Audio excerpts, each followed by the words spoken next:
On a 72 bateaux, hein, donc on fait le plein. La course était limitée à 72. Donc on a des bateaux en liste d'attente qui ne prendront pas le départ, malheureusement. On a 25 prototypes et 47 bateaux de série. Il y a des petits nouveaux qui montent des dents aussi, donc ça va être très intéressant. C'est très compliqué de faire des pronostics. Il peut se passer tellement de choses, c'est une course au large. Il y a 1270 000 à faire.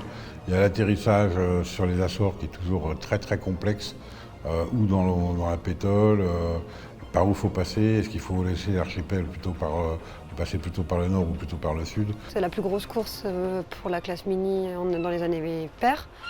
Comme une course de 2600 000.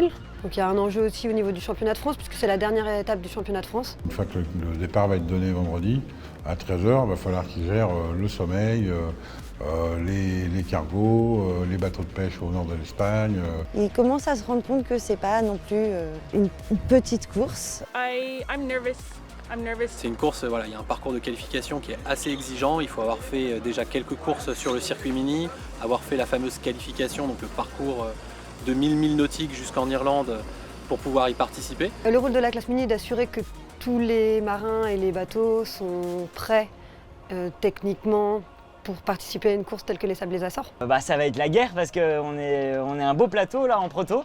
On est une bonne dizaine à vouloir se battre le couteau entre les dents avec des bateaux récents. On va avoir une vraie bagarre, il y a au moins 7 ou 8 bateaux qui potentiellement peuvent gagner. Donc je pense que ça va être très très serré. Sur l'eau, ça va être la guerre et à terre, ça va être de la bonne ambiance.